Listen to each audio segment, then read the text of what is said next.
Selamat pagi, Shalom, salam jumpa dalam renungan harian kita pada Senin 22 Februari 2021. Hari ini Gereja Semesta memperingati dan merayakan Pesta Tahta Santo Petrus Rasul. Bacaan-bacaan kita, bacaan pertama diambil dari 1 Petrus 5 ayat 1 sampai 4 dan Injil dari Matius 16 ayat 13 sampai 19. Saudara-saudariku yang terkasih, Pesta Tahta Santo Petrus adalah penghormatan gereja kepada Petrus sebagai wakil Kristus dan gembala tertinggi gereja yang mempunyai kuasa rohani atas segenap gereja. Petrus menjadi pemimpin para rasul dan juga paus pertama gereja. Kita harus mengerti dengan baik, pemberian kuasa ini langsung diberikan dan ditetapkan oleh Yesus sebelum ia naik ke surga. Dalam bacaan Injil hari ini, Yesus berkata, "Engkau adalah Petrus, dan di atas batu karang ini aku akan mendirikan jemaatku." Saudara-saudariku yang terkasih, poin-poin permenungan kita dengan Pesta Tahta Santo Petrus ini dan juga lewat bacaan-bacaan hari ini, yang pertama, gereja kita mengenal yang namanya hierarki. Hierarki adalah jabatan suci karena tahbisan, di mana mereka dipanggil untuk menghadirkan Kristus yang tidak kelihatan dalam gereja.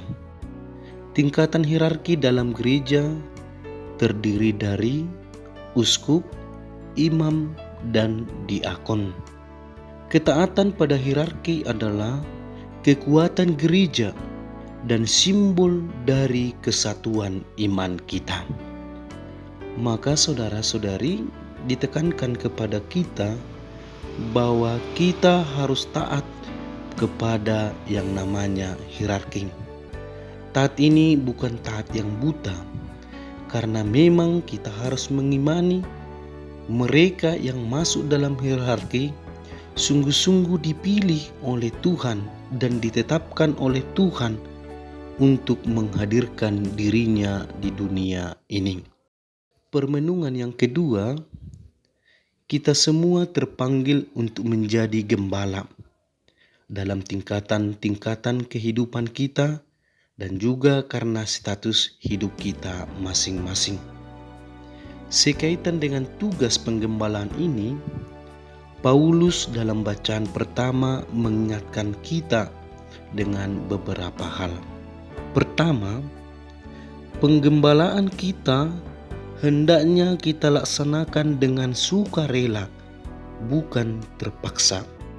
Tugas dan karya perutusan hidup kita hendaknya kita laksanakan secara bertanggung jawab. Para imam di tengah umat, orang tua di tengah keluarga, guru di tengah siswa, dan lain-lain seturut hidup dan panggilan kita masing-masing. Penekanan yang kedua adalah penggembalaan yang tidak mencari untung, tetapi pengabdian diri. Sebagai imam dan pengurus gereja, kita menjadi pelayan, melayani, bukan kuasa atau berkuasa. Poin yang ketiga adalah penggembalaan yang memberi teladan. Kita hendaknya hadir dengan teladan hidup seperti yang hendak kita wartakan kepada orang lain. Meskipun kita harus sadar, tugas ini atau memberi teladan ini bukan tugas yang gampang. Tetapi perlahan-lahan mari kita jadikan hidup kita sebagai cerminan dari hidup yang dikehendaki Tuhan.